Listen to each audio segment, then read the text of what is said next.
अस्सलाम वालेकुम वरहमतुल्लाहि वबरकातुहू। Welcome to my channel IMD official में आपका स्वागत है। लोग शिर्क क्यों करते हैं, पार्ट 2।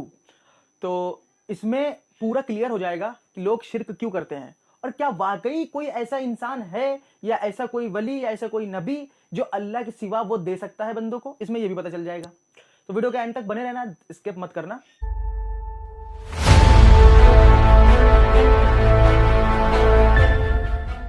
सबसे पहली चीज, ये आज से 15 साल पुरानी बात है। एक घराना था, लास्ट में इसका एक सीक्रेट है, मैं बताऊंगा आपको। एक घराना था, बहुत गरीब था। बहुत गरीब मतलब इतना था कि सिर्फ खा सकते थे, कुछ खरीदने की हैसियत नहीं थी। और इल्म की बहुत ज़्यादा कमी थी, मतलब इल्म एक तरह से था ही नहीं। कुरान पढ़ी जाती थी, वो भी अरबी में, समझ के कभी पढ़ी नहीं जाती थी। शादी हो गई, सब कुछ हो गया लड़की की। अब वो लड़की जब वहाँ पे गई तो उनके घर वालों ने यानी कि उनके हस्बैंड और उस लड़की को घर से मार के निकाल दिया गया। ठीक, निकाल दिया गया। लड़ाई झगड़ा हुई तो वो लोग उसी माँ बाप की जो घर लड़की जहाँ से गई थी वहाँ वापस आ गए।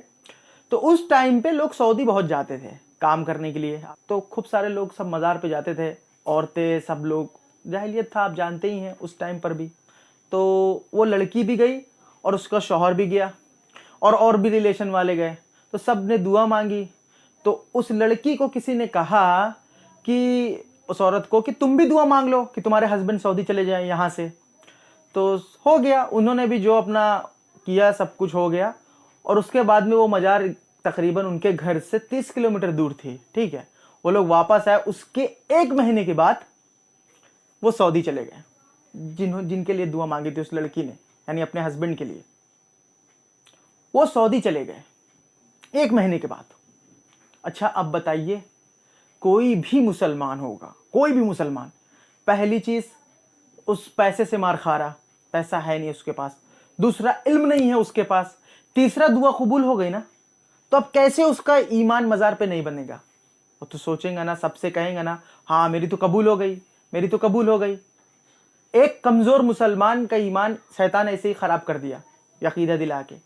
हो गया, वो चला गया 1 महीने में। वो भी 1 महीने में रिजल्ट बहुत कम मतलब दुआ मांगता है इंसान, कभी साल में कबूल हो रही, 2 साल में, कभी तुरंत कबूल हो जाती, कभी 1 महीने बाद कबूल होती। उनके 1 महीने बाद कबूल हो गई। ये एक कमजोर मुसलमान की निशानी। अब क्या हुआ था, वो घराना मेरा था और वो लड़की मेरी अप्पी थी।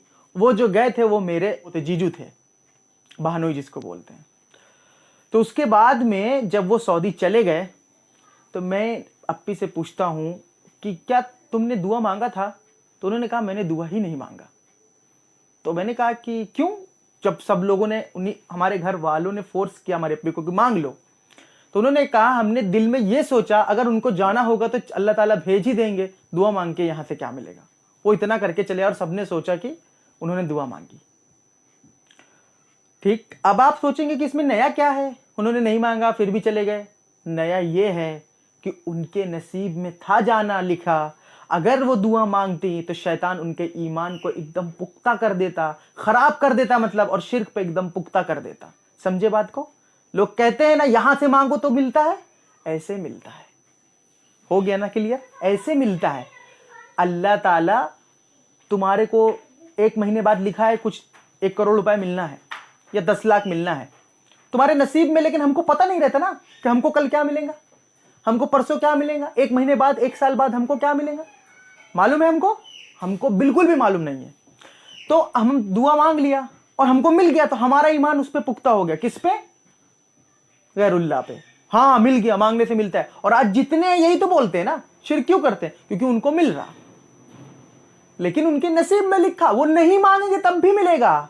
मेरी सिस्टर आज अल्हम्दुलिल्लाह अहले तौहीद में से है और मेरा पूरा घराना अल्हम्दुलिल्लाह अहले तौहीद में से है, पूरे लोग। उन्होंने शिर्क नहीं किया था। वो गई थी, मज़ार पे जाना तो औरतों का हराम है, सख्त मना है, क्योंकि जब कब्रिस्तान नहीं जा सकती तो मज़ार पे भी नहीं जा सकते। सिंपल सी बात है। वो सख्त, वो गुनाह हुआ था लेकिन शिर्क नहीं किया, मांगा नहीं। उन्होंने कहा, उन्होंने दिल में यही सोचा कि अल्लाह ताला को भेजना होगा तो भेजेंगे। शैतान ऐसे चाल चलाता है, देखो, मांगो गैरुल्लाह से, मांगो, शिर्क लगाओ। और शैतान एक ही चीज़ है जो अपने साथ हमेशा जहन्नम में बंदों को रख सकता है। जैसे अल्लाह ताला को उसने वादा दिया है कि मैं एक हिस्सा इंसानों में से, एक हिस्सा बड़ी जमात को जहन्नम में लेके जाऊंगा, तो वो ऐसे ही शिर्क करके रख सकता है। क्योंकि शिर्क छोड़ के हर गुनाह अल्लाह चाहे तो माफ़ कर सकता है, चोरी ज़िना जो भी हो अल्लाह चाहे तो, और चाहे तो सज़ा दे। और लेकिन तौहीद वालों का आखिरी घर जन्नत ही होगा। वो जहन्नम में कुछ दिन सज़ा काट के जाएगा, लेकिन जाएगा ज़रूर। ये आखिरी घर उसका जन्नत ही, जहन्नम में नहीं रहेगा हमेशा। तो शैतान हमेशा सबसे पहले हमें शिर्क कराने पे लगता है।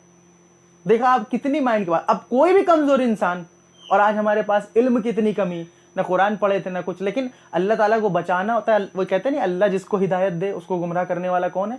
कोई भी नहीं। वही हाल है, सोचो खाली आप। और जब कोई किसी का है भी नहीं तो कोई दे नहीं सकता, क्योंकि इस दुनिया में हर एक चीज़ अल्लाह की है, ना नबी की, ना वली की, ना किसी की। ये अल्लाह ताला सूरह बकरा आयत नंबर 284 में कहता है, ज़मीन और आसमान में जो भी है वो सब मेरा है, वो मेरा है, किसी का नहीं। आप देख सकते हो। आप चाहो तो सूरह बकरा की आयत नंबर 284 जाके चेक कर लेना। अल्लाह ताला कुरान में साफ फरमाता है, ज़मीन और आसमान में जो भी वो मेरी मलकियत, मेरी प्रॉपर्टी है। ना नबी ना वली किसी की भी नहीं है, किसी की भी नहीं, कुछ भी नहीं, वो अल्लाह की है। और अल्लाह ताला जब कुरान में कह दे तो मैंने मान लिया, बात खत्म। और अल्लाह जिसको चाहे देता है, अल्लाह जिसको खुद अपनी मर्जी से चाहे देता है, ये अलग बात है, लेकिन है सब कुछ अल्लाह का। बस कामयाबी। आज के लिए बस इतना। इस वीडियो को ज़्यादा से ज़्यादा शेयर करना। तो मिलते हैं अपने अगली नेक्स्ट वीडियो में, तब तक के अस्सलाम वालेकुम, जय हिंद।